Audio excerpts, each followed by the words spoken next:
Yes, dear students, micro economics की class में मैं doctor Sunanda Devpura, associate professor, government Meera girls college Udaipur.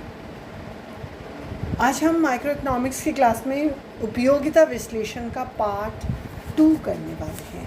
उपयोगिता विश्लेषण के पार्ट 1 में हमने उपयोगिता का अर्थ और उपयोगिता को माप की विधि समझी थी।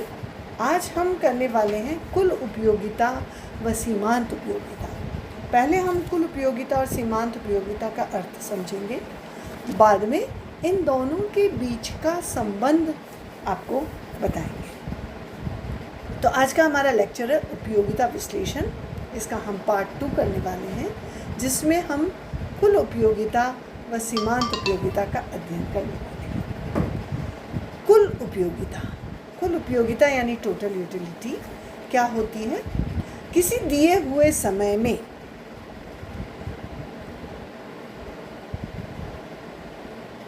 एक वस्तु की विभिन्न इकाइयों के उपयोग से जो कुल संतुष्टि प्राप्त होती है उसे कुल उपयोगिता कहकर पुकारते हैं। उपयोगिता, वस्तु की कुल उपयोगिता एक बिंदु तक बढ़ती है और किसी एक बिंदु पर यह अधिकतम हो जाती है। जिस बिंदु पर कुल उपयोगिता अधिकतम हो जाती है उसे अधिकतम संतुष्टि का बिंदु या संतृप्ति बिंदु या सैचुरेशन पॉइंट कहते हैं। यदि उपभोक्ता को इस बिंदु के बाद भी उस वस्तु का उपभोग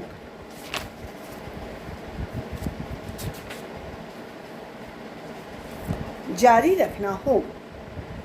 रखने के लिए बाध्य किया जाए तो उसके लिए कुल उपयोगिता घटने लगती है।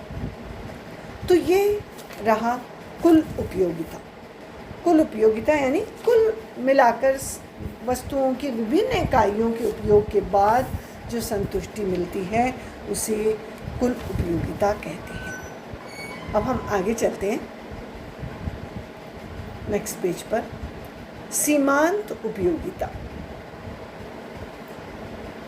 सीमांत उपयोगिता यानी मार्जिनल यूटिलिटी।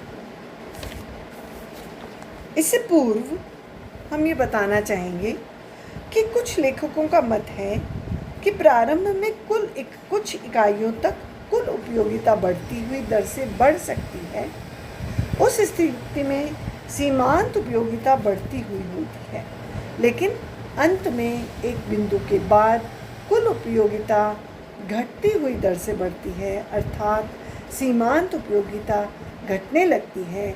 यह बात आगे चलकर हम एक दृष्टांत से स्पष्ट करेंगे। फिलहाल हम सीमांत उपयोगिता का अर्थ समझते हैं।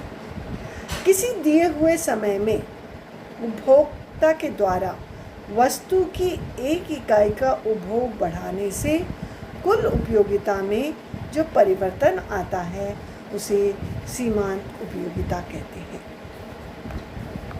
मान लीजिए एक उपभोक्ता को वस्तु की n इकाइयों के उपभोग से कुल उपयोगिता 50 इकाई के बराबर मिलती है और n प्लस इकाइयों के उपयोग से 55 हो जाती है, तो n प्लस 1वीं इकाई की सीमांत उपयोगिता 55 माइनस 50 इज इक्वल टू 5 होगी। इस विश्लेषण को हम एक डायग्राम और टेबल की सहायता से समझेंगे, लेकिन उससे पहले हम ये जान लें कि कुल उपयोगिता व सीमांत उपयोगिता में क्या संबंध है। इन संबंधों को भी हम टेबल और डायग्राम की सहायता से समझेंगे। सबसे पहला है, जब कुल उपयोगिता बढ़ती है तो सीमांत उपयोगिता घटती है। यहाँ पर कुल उपयोगिता घटती हुई दर से बढ़ रही है। दूसरा बिंदु, जब कुल उपयोगिता अधिकतम होती है तो सीमांत उपयोगिता 0 हो जाती है। और तीसरा, जब कुल उपयोगिता घटती है तो सीमांत उपयोगिता ऋणात्मक यानी नेगेटिव हो जाती है।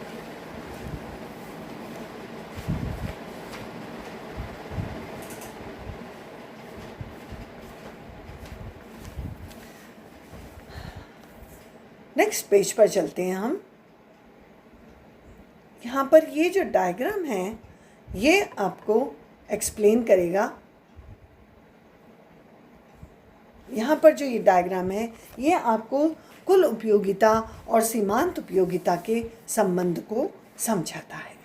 मान लीजिए एक उपभोक्ता ने डबल रोटी ली है उपभोग करने के लिए। उस डबल रोटी की वो 1, 2, 3, 4, 5, 6, 7 इकाइयाँ एक एक करके कंज्यूम करता है। तो उससे मिलने वाली उपयोगिता किस प्रकार से व्यवहार करती है वो हमें समझना है। जब उपभोक्ता 1 इकाई डबल रोटी की इस्तेमाल करता है तब उसे अत्यधिक भूख लगी हुई है, तो वो एक ब्रेड का स्लाइस उसको 12 इकाइयाँ उपयोगिता देता है।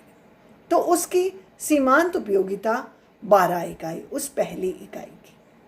अब वो दूसरी इकाई को उपभोग में लाता है तो दोनों इकाइयों से मिलाकर मिलने वाली उसकी कुल उपयोगिता 20 हो जाती है, 20 हो जाती है। यानी इस दूसरी इकाई से मिलने वाली सीमांत उपयोगिता 20 - 12 = 8 होती है। तो ये दूसरी इकाई से मिलने वाली सीमांत उपयोगिता 8 है। अब उसकी थोड़ी थोड़ी भूख शांत होने लगी है, तो जब वो तीसरी इकाई ब्रेड को इस्तेमाल करता है तो कुल मिलाकर के उसको उपयोगिता 26 इकाइयाँ मिलती है, जिसको हम कहते हैं कुल उपयोगिता 26 इकाई। लेकिन जो तीसरी इकाई है उसने उपयोगिता में कितना बढ़ोतरी किया, दैट इज़ 26 - 20, 26 - 20 दैट इज़ 6। अब हर अगली इकाई उपभोक्ता को कम उपयोगिता दे रही है, जैसे 12, फिर 8 और फिर 6। अब उपभोक्ता ब्रेड और कंज्यूम करता है, चौथी इकाई कंज्यूम करता है, उससे टोटल मिलने वाली उपयोगिता 30, यानी चौथी इकाई ने उसको 4 इकाई सीमांत उपयोगिता दी। उसी प्रकार से पाँचवीं इकाई से 32, यानी पाँचवीं इकाई का उपयोगिता में कितना इजाफा हुआ, 2। तो सीमांत उपयोगिता पाँचवीं इकाई की 2 इकाई है। और इस तरह से छठी स्लाइस यूज़ करता है, तब तक उसकी भूख शांत हो चुकी है। तो छठी इकाई लेने के बाद कुल उपयोगिता 32 से 32 ही रहती है, यानी कि उसकी सीमांत उपयोगिता 0, सीमांत उपयोगिता में कोई इजाफा नहीं, यानी कि छठी इकाई का उसकी उपयोगिता में 0 कंट्रीब्यूशन है, 0 योगदान है। और सातवीं इकाई जब वो कंज्यूम करता है, क्योंकि उससे पहले ही उसका पेट भर चुका है, तो सातवीं इकाई लेने के बाद उसकी कुल उपयोगिता कम हो जाती है, 32 से 30 पर आ जाती है। इसका मतलब सातवीं इकाई का उपभोक्ता की उपयोगिता में योगदान नेगेटिव हो जाता है, दैट इज़ -2। तो सातवीं इकाई की सीमांत उपयोगिता है -2। इस प्रकार से हम देख रहे हैं कि कुल उपयोगिता बढ़ रही है, लेकिन घटती हुई दर से बढ़ रही है। लास्ट में जाके ये और कम हो जाती है, यहाँ पर ये अधिकतम है।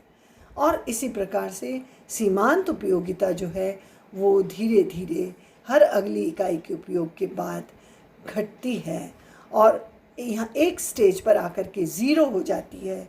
और उसके बाद भी अगर उस वस्तु को उपयोग में लाया जाए तो सीमांत उपयोगिता नेगेटिव हो जाती है। तो ये कुल उपयोगिता और सीमांत उपयोगिता का संबंध हमने इस टेबल या सारणी के द्वारा समझा। इसी चीज़ को हम इन 2 डायग्राम्स की सहायता से समझते हैं। ऊपर वाले डायग्राम में इधर कुल उपयोगिता है और नीचे वाले डायग्राम में ये सीमांत उपयोगिता है। इन दोनों के संबंध को हमें इस डायग्राम की सहायता से भी समझना है। अब आप देखिए, यहाँ पर कुल उपयोगिता है और यहाँ पर वस्तु की डबल रोटी की इकाइयाँ हैं। यहाँ पर सीमांत उपयोगिता है और यहाँ पर वस्तु की यानी डबल रोटी की इकाइयाँ हैं। जैसे जैसे जब पहली बार उपभोक्ता 1 इकाई कंज्यूम करता है तो उसे 12 इकाइयाँ कुल उपयोगिता मिलती है। धीरे धीरे आपने इस टेबल में भी देखा था कि इस जैसे जैसे उपभोक्ता अगली इकाई उपभोग में लाता जाता है उसको मिलने वाली कुल उपयोगिता बढ़ती है, लेकिन घटती हुई दर से बढ़ती है। इस बिंदु पर 6th इकाई जब वो कंज्यूम करता है तब उसकी उपयोगिता टोटल यूटिलिटी अधिकतम हो जाती है और उसके बाद भी अगर उपभोक्ता उस वस्तु को उपभोग में लाता है तो टोटल यूटिलिटी कम होने लगती है। उसी का रिफ्लेक्शन हम सीमांत उपयोगिता में देखते हैं। तो सीमांत उपयोगिता पहली इकाई से उपभोग में करने पर पहली इकाई से मिलने वाली सीमांत उपयोगिता 12 है, दूसरी इकाई से मिलने वाली 8 है, टेबल से भी हम इसको मिलान कर सकते हैं, तीसरी इकाई से मिलने वाली 6 है, चौथी इकाई से मिलने वाली 4, पाँचवीं इकाई से मिलने वाली 2, छठी इकाई से 0 और 7वीं इकाई से मिलने वाली सीमांत उपयोगिता नेगेटिव है। तो इस प्रकार से हम देखते हैं जो हमने 3 सीमांत उपयोगिता और कुल उपयोगिता के संबंध में 3 बातें आपको बताई थी, उसी को हम रिवाइज कर लेते हैं कि जब कुल उपयोगिता बढ़ती है, पहला बिंदु, जब कुल उपयोगिता बढ़ती है तो सीमांत उपयोगिता घटती है। जब कुल उपयोगिता घटती हुई दर से बढ़ रही है तो कुल उपयोगिता अधिकतम होती है तो सीमांत उपयोगिता 0 हो जाती है। कुल उपयोगिता अधिकतम है तो सीमांत उपयोगिता 0 हो जाती है और जब कुल उपयोगिता घटती है तो सीमांत उपयोगिता नेगेटिव हो जाती है। तो ये कुल उपयोगिता और सीमांत उपयोगिता का संबंध आई होप आपको अच्छी तरह से समझ में आया है। सो इसको आप रिवाइज कीजिए और आप इस चैनल को सब्सक्राइब कीजिए और लाइक कीजिए, इसी से आपकी अटेंडेंस होगी। सो आपको ये चैप्टर समझ में आया है, ये टॉपिक कंसेप्ट समझ में आया है। I hope you like it. Thank you so much.